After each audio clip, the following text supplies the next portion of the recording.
আসসালামু আলাইকুম সম্মানিত ভিউয়ার্স, আপনারা যারা এখন এই ঘাসটি দেখতেছেন তাদের জন্য বলি, এটা হচ্ছে আমেরিকান 5G গুয়াতেমালা হাইব্রিড ঘাস।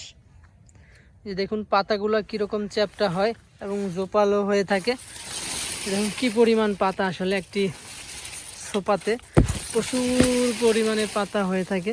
দেখুন পাতাগুলো কি সতেজ এবং চ্যাপ্টা। তো এরকম ঘাস আপনারা যদি চাষ করতে চান সেক্ষেত্রে আপনাদের চারা অথবা কাটিং সংগ্রহ করতে হবে। অনেকে বীজ বিক্রি করে, আসলে প্রতারিত হয়ে থাকে। আসলে এই গাছটার কোনো বীজই হয় না, এগুলার মূলত হয়ে থাকে কাটিং অথবা চারা। আপনারা চারা অথবা কাটিং সংগ্রহ করবেন, যে কোনো জায়গা থেকেই সংগ্রহ করেন না কেন, চারা অথবা কাটিং সংগ্রহ করবেন, তাহলে আপনি প্রতারিত হবেন না। আর কাটিং জার্মিনেশন একটু কম হয়ে থাকে, আর চারার জার্মিনেশন 100%-এর কাছাকাছি হয়ে থাকে। তো আপনারা যারা চারা সংগ্রহ করতে পারবেন তাদের জন্য সবচেয়ে ভালো।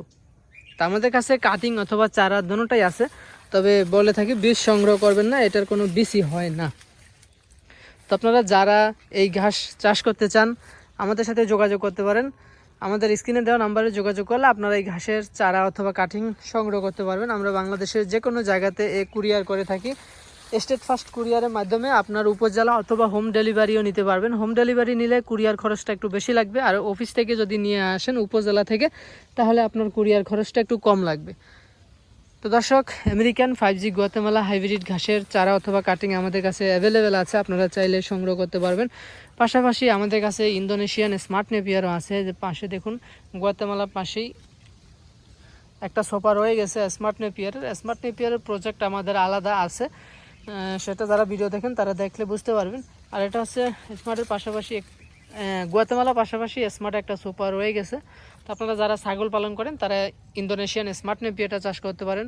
যারা ছাগল পালন করেন গুয়াতেমালাটাও চাষ করতে পারেন। গরু ছাগল উভয়ই খেয়ে থাকে গুয়াতেমালা হাইব্রিড স্মার্ট নেপিয়ার। তো আমাদের কাছে অজানা জার্মান হোয়াইট হাইব্রিড, জারা ওয়ান, তাইওয়ান হাইব্রিড, গুয়াতেমালা হাইব্রিড যেটা এখন দেখছেন, পরে লাল পাকচং যেটা আছে ওটাও আছে আমাদের কাছে। তো মোটামুটি আমাদের কাছে কম বেশি সবগুলো জাতেরই কাটিং অথবা চারা অ্যাভেলেবেল আছে, আপনারা চাইলে আমাদের কাছ থেকে সংগ্রহ করতে পারবেন। আপনারা সকলে ভালো থাকবেন, সুস্থ থাকবেন। আল্লাহ হাফেজ।